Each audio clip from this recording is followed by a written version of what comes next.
Hello everybody, welcome back to your favorite channel. So friends, plus 3 political science honors core paper 1 रो आपण मानकर unit 4 आपण मानकर demand थिला कि भाई लॉन्ग क्वेश्चन आनंतु बोलिकिना सेति पई मु आपण मानकर लास्ट यूनिट पर्यंत लास्ट रू स्टार्ट करिकिना फास्ट रे एंड करबी बोलिकिना आपण मानक पई नै आछि मु लास्ट रो गोटिए महत्वपूर्ण लॉन्ग क्वेश्चन जहाँकि रही गणतंत्र कौन गणतंत्र वैशिष्ट्य गुड़िक आलोचना कर यह आपण मैंने प्लस 2 रे मध्य पढ़ी सारी। सो फ्रेंड्स देखिबा एटा होची लॉन्ग क्वेश्चन जोटा कि आपण मानकर पढुचे 8 मार्किया लॉन्ग क्वेश्चन। चलंतु वीडियो को देरी न करी आरंभ करिबा। कोर पेपर 1 यूनिट 4 रे रही आपण मानकर डेमोक्रेसी यही डेमोक्रेसी रो लॉन्ग क्वेश्चन देखिबा फ्रेंड्स केमिति लेखा जाए एवं केते लेखिले केते मार्क मिलिबो ताहा आज एही हाथ लेखा नोट रु जणा पड़ जिवो फ्रेंड्स आपण माने जानि पारबे। फ्रेंड्स रही गणतंत्र एक जनप्रिय शब्द जहाँ गोटे इंद्रजाल परी समस्त मानव जाति को महाविष्ट करी रखी।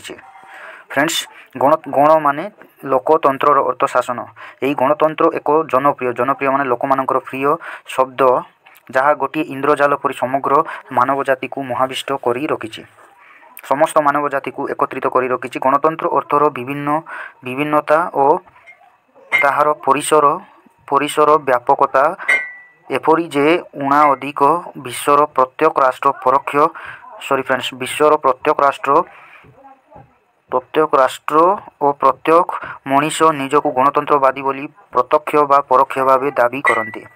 आश्चर्यर विषय यही कि गणतंत्र मौलिक नीति और आदर्श को विरोध करुवा शक्ति बा कारक माने मध्य निजक गणतंत्र पूजारी बोली अभिहित करते। यही गणतंत्र कारक माने मध्य निजक गणतंत्र पूजारी बोली अभिहित करते। फ्रेंड्स सांप्रतिक समय रे गणतंत्र एक फैशन और एक उन्माद रे परिणत होई अछि। गणतंत्र केवल सरकार एक रूप नुहे यह मध्य जीवन एक पथ बा दर्शन। फ्रेंड्स ये गणतंत्र केवल सरकार गणतंत्र केवल सरकार एक रूप नुहे फ्रेंड्स यह मध्य जीवन गोटे पथ बा दर्शन। मनुष्यर सामाजिक प्रकृति मध्य गणतंत्र आदर्श अंतर्निहित। मनुष्यर सामाजिक प्रकृति रे जो समाज रे बास करुच्ची सामाजिक प्रकृति मध्य गणतंत्र आदर्श अंतर्निहित। गणतंत्र इंग्राजी प्रतिशब्द हेउची डेमोक्रेसी जहाँ डिमोस और क्रासिया नामक दुईटी ग्रीक शब्द सम्मिश्रण रे सृष्टि होई अछि। एई गणतंत्र शब्दटी डिमोस और क्रासिया दुईटी ग्रीक शब्दरू सम्मिश्रण रे सृष्टि होईछि। डिमोस शब्दर अर्थ लोक एई डेमोस शब्दर अर्थ होछि फ्रेंड्स लोक देन तापरे क्रासिया शब्दर अर्थ हेउछि क्षमता। तेणु गणतंत्र हेउछि एक सरकार बा शासन व्यवस्था जेउतिरे लोक माने बा जनसाधारण हेउचंती सर्वोच्च क्षमतार अधिकारी। एही गणतंत्र हेउछि एक सर्वोच्च शासन व्यवस्था एठारे जनसाधारण ही हेउचंती सर्वोच्च क्षमतार अधिकारी सर्वोच्च क्षमतार अधिकारी। शासन व्यवस्था बा सरकार जनमत उपरे प्रतिष्ठित। एही शासन व्यवस्था किंबा सरकार लोकमानंक उपरे प्रतिष्ठित।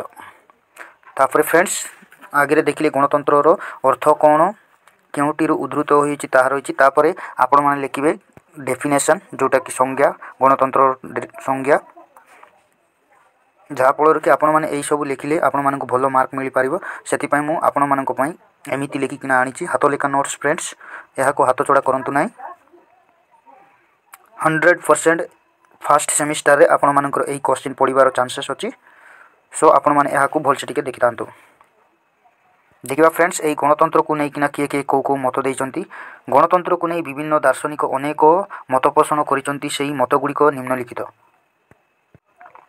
फ्रेंड्स एक नंबर रे देले मत फरासी दार्शनिक रूसों चिंताधारा अनुसार गणतंत्र रे जनमत बा जनतार वाणी को ईश्वरों वाणी सह समान बोली विवेचना करा जाए। रूसों रूस मत देले जे गणतंत्र रे जनमत जनतांकर मत बा जनतार वाणी को लोकंकर कथा को ही ईश्वरों वाणी सह समान बोली विवेचना करा जाए बोलिकिना से मत पोषण कले। फ्रेंड्स तापर नेक्स्ट आसिले प्रोफेसर सिलिंग मतरे नेक्स्ट 2 नंबर संज्ञा देले प्रोफेसर सिली यहाँ संज्ञा होची फ्रेंड्स गणतंत्र हेउची एक सरकार जेउतिरी प्रत्येकंकर भाग रहिछि। प्रोफेसर सिलिंग मत अनुसार ए बाबू मत करले जे गणतंत्र हेउची एक सरकार जेउतिरी समस्त व्यक्तिंकर भाग रही ताए यह तांकर उक्ति। तापर 3 नंबर रे देले फ्रेंड्स जोटा कि आपण मानकर लॉर्ड ब्राइस विचार रे लॉर्ड ब्राइस गणतंत्र वास्तव रे समुदाय लोकंक सही शासन को अधिक किंबा कम को बुझाए नहीं। ଯାହା ସେମାନେ ମତଦାନ ବଳରେ ନିଜେ ସାର୍ବଭୌମ ଇଚ୍ଛାରେ ପରିପ୍ରକାଶ ଦ୍ୱାରା ପ୍ରତିଷ୍ଠା କରନ୍ତି। ଲୋକମାନେ ନିଜ ସାର୍ବଭୌମର ଅର୍ଥ ହେଉଛି ଫ୍ରେଣ୍ଡସ୍ ନିଜେ ନିଜକୁ ଶାସନ କରିବାର ଯେଉଁ କ୍ଷମତାଟା ମିଳିଥାଏ ସେହି କ୍ଷମତାକୁ ହିଁ ସାର୍ବଭୌମ କୁହାଯାଏ। ତାପରେ ନେକ୍ସଟ ଦେଲେ ଯେ ଯେଉଁଟାକି ଯୁକ୍ତରାଷ୍ଟ୍ର ଆମେରିକାର ପୂର୍ବତନ ରାଷ୍ଟ୍ରପତି ତଥା ଆବ୍ରାହମ ଲିଙ୍କନଙ୍କ ମତ ଅନୁସାରେ ଏହି ମତ ଗୁଡ଼ାକ ଆପଣମାନେ ପ୍ଲସ୍ ଟୁରେ ପଢ଼ି ସାରିଛନ୍ତି ଫ୍ରେଣ୍ଡସ୍। ଫାର୍ଷ୍ଟ ୟୁନିଟ୍ରେ ରହିଛି ଏଇଟା। ଆବ୍ରାହମ ଲିଙ୍କନଙ୍କ ମତ ଅନୁସାରେ ଗଣତନ୍ତ୍ର ହେଉଛି ଲୋକମାନଙ୍କ ଦ୍ୱାରା ଓ ଲୋକମାନଙ୍କ ପାଇଁ ସରକାର। ଗଣତନ୍ତ୍ର ହେଉଛି ଫ୍ରେଣ୍ଡସ୍ ଆବ୍ରାହମ ଲିଙ୍କନ କହିଲେ ଗଣତନ୍ତ୍ର ହେଉଛି ଲୋକମାନଙ୍କ ଦ୍ୱାରା ଏବଂ ଲୋକମାନଙ୍କ ଦ୍ୱାରା ଓ ଲୋକମାନଙ୍କ ପାଇଁ ସରକାର, ଲୋକମାନଙ୍କର ପାଇଁ ହିଁ ସରକାର।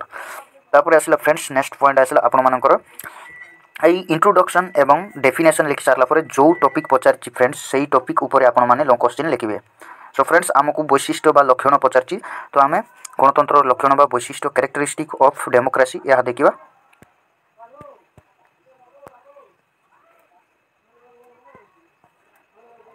ফার্স্ট পয়েন্ট আসছে ফ্রেন্ডস মৌলিক সমানতা ফন্ডামেন্টাল ইকুয়ালিটি। গণতন্ত্র জাতি ধর্ম বর্ণ লিঙ্গ ভাষা অঞ্চল সম্পত্তি শিক্ষা সামাজিক প্রতিষ্ঠা পদমর্যাদা নির্বিশেষে সবু মଣିষକୁ মৌলিক ভাবে সমান বলি বিবেচনা করে। ফ্রেন্ডস জাতি ধর্ম বর্ণ লিঙ্গ নির্বিশেষে সমস্তଙ୍କୁ ଏହି গণতন্ত্র সবু মଣିষକୁ মৌলিক ভাবে সমান বলি বিবেচনা করে। ଏଥିରେ କୌଣସି ବୈଷମ୍ୟ ଭେଦଭାବ ଅସମତାକୁ ପ୍ରଶ୍ରୟ ଦିଆଯାଏ ନାହିଁ। ଏହି ଗଣତନ୍ତ୍ରରେ କୌଣସି ବୈଷମ୍ୟ କଳାଗୋରା ନୀତି ଭେଦଭାବ ଅସମତାକୁ ପ୍ରଶ୍ରୟ ଦିଆଯାଏ ନାହିଁ। ସବୁ ମଣିଷଙ୍କର ମୂଲ୍ୟ ସମାନ ଦୃଷ୍ଟିରୁ ପ୍ରତ୍ୟେକ ଲୋକର ଗୋଟିଏ ମାତ୍ର ଭୋଟ ଥାଏ। ଏଠାରେ ସମସ୍ତଙ୍କ ମଣିଷର ସମାନ ମୂଲ୍ୟ ଦୃଷ୍ଟିରୁ ପ୍ରତ୍ୟେକ ଲୋକଙ୍କର ଗୋଟିଏ ମାତ୍ର ଭୋଟ, କେହି ଦୁଇଟା ଭୋଟ ଦେଇପାରିବେ ନାହିଁ ଜଣେ। ତାପରେ ନେକ୍ସଟ ପଏଣ୍ଟ ଆସିଲା ଫ୍ରେଣ୍ଡସ୍ ଜନସାଧାରଣଙ୍କ ସାର୍ବଭୌମତ୍ୱ ପିପୁଲ୍ସ ସଭରେଣ୍ଟି।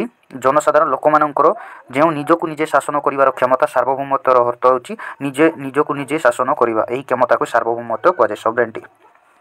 ଫ୍ରେଣ୍ଡସ୍ ଆପଣମାନେ ଏହି ସଭରେଣ୍ଟି ବିଷୟରେ ଆପଣମାନଙ୍କର ଯେଉଁଟାକି ଷ୍ଟେଟ୍ରେ ରହିଛି ଷ୍ଟେଟ୍ ଟପିକ୍ରେ ଏହି ସଭରେଣ୍ଟିଟା ଆସୁଛି। ଆପଣମାନେ ତାକୁ ଭଲସେ ଟିକେ ପଢ଼ି ଦେଇଛନ୍ତି ହେଲେ ଆପଣମାନଙ୍କୁ ଏହାରି ଉପରେ ଲେଖିବା ପାଇଁ ଆପଣମାନଙ୍କୁ କଷ୍ଟ କରିବାକୁ ପଡ଼ିବ ନାହିଁ।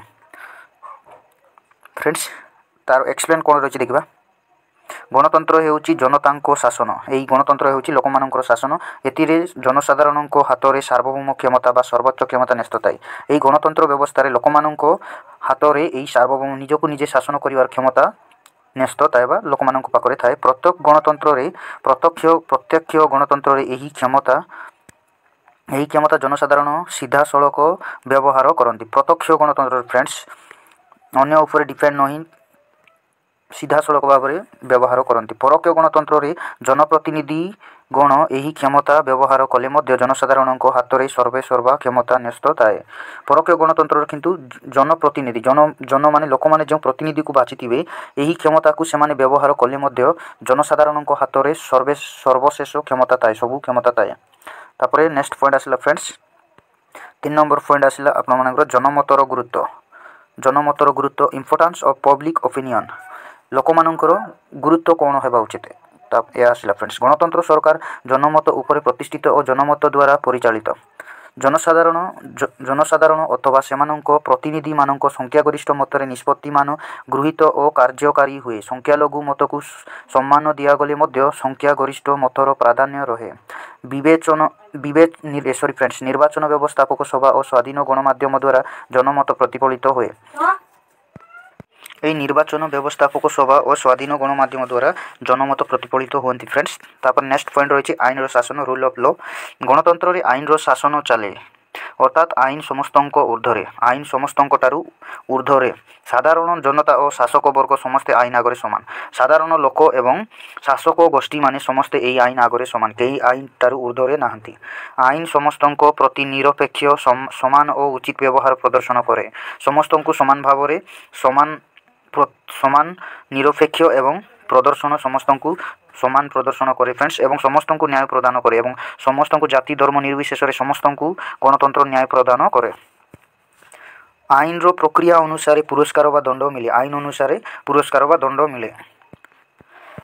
ନେକ୍ସଟ ପଏଣ୍ଟ ରହିଲା ଫ୍ରେଣ୍ଡସ୍ ଆସିଲେ ଅଧିକାର ଓ ସ୍ୱାତନ୍ତ୍ରତା ରାଇଟ୍ସ ଆଣ୍ଡ ଲିବର୍ଟି।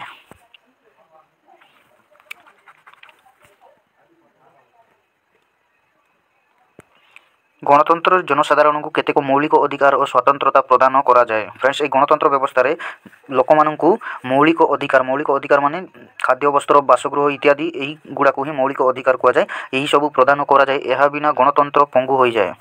जदि यही खाद्य वस्त्र बासगृह नदेले लोक मैंने केमिति बंचे और केमिति शासन भार प्रतिनिधि मानू समापन करेंगे से माने भलसे रहिले सिना से शासक माने मध्य लोक मानकर दुख असुविधा बुझीपारे और से माने जाइकिना आईन निकटर उत्तरदायी हेबे।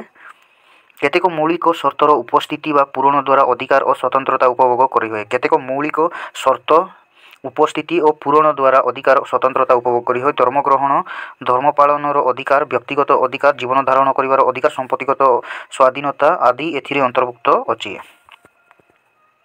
तापर नेक्स्ट पॉइंट रही फ्रेंड्स, नेक्स्ट पॉइंट आसिला फ्रेंड्स सहनशीलता और भातृत्व भाव, टॉलरेंस एंड फ्रेटर्निटी। सहनशीलता गणतंत्र एक मुख्य लक्षण। यही सहनशीलता गणतंत्र एक मुख्य लक्षण। गणतंत्र व्यक्तिर अधिकार और स्वतंत्रता एवं संख्यागरिष्ठ मतरे गुरुत्व रही मध्य संख्यालघु मत को दमन बा सम्मान करा जाए।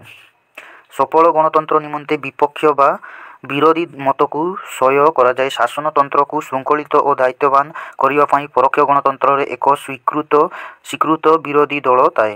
तापर नेक्स्ट पॉइंट रही फ्रेंड्स मुक्त समाज ओपन सोसाइटी। तापर कंक्लूजन रही गणतंत्र युक्तियुक्त और उचित प्रतिबंधक थिले मध्य जनसाधारण अबाध और स्वाधीन जीवन यापन करिवार सुजोग पाती। व्यक्तिर व्यक्तित्व पूर्ण विकसित होगा निमंते एठारे पर्याप्त सुजोग और स्वाधीनता मिले। व्यक्तिर व्यक्तित्व संपूर्ण रूप से विकास न होगा पर्यंत एठारे पर्याप्त सुजोग और स्वाधीनता मिले। मुक्त शासन व्यवस्था दृष्टि समाज रे कृत्रिम बाधा बा कटकणा न थाए। आईन और विधेयक कौन फ्रेंड्स एटा आईन और विवेकर प्राधान्य थिबारु समाज मुक्त और उन्नत होता है। फ्रेंड्स तापर कंक्लूजन लिखा कौन लिखा कंक्लूजन रे आपण मान हिसाब से मध्य कंक्लूजन लिखिपारे। यही जी पॉइंट रही यही पॉइंट भितर एक्सप्लेन करके टिके ऐड करदे। तो फ्रेंड्स कंक्लूजन रही उपरोक्त आलोचनार यह स्पष्ट है जे गोटे गणतंत्र व्यवस्था रे उपर वर्णित वैशिष्ट्य रहिबा संगे संगे यार कार्यधारा को व्यापक भाव में प्रभाव पकाउतिबा कारक गुड़ी को एहाटारु पृथक कले उन्नत गणतंत्र व्यवस्था सुदृढ़ होई पारिबो।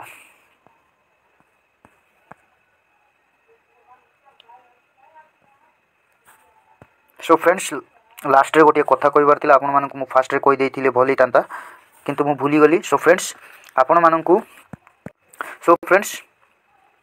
मु पीडीएफ अपलोड कर देइथिबे आपण माने पीडीएफ को डाउनलोड करके ना पढंतु। सो फ्रेंड्स देखा आपण मान सहित पुणी एक फ्रेश क्लास रे। समस्त को नमस्कार। वंदे मातरम।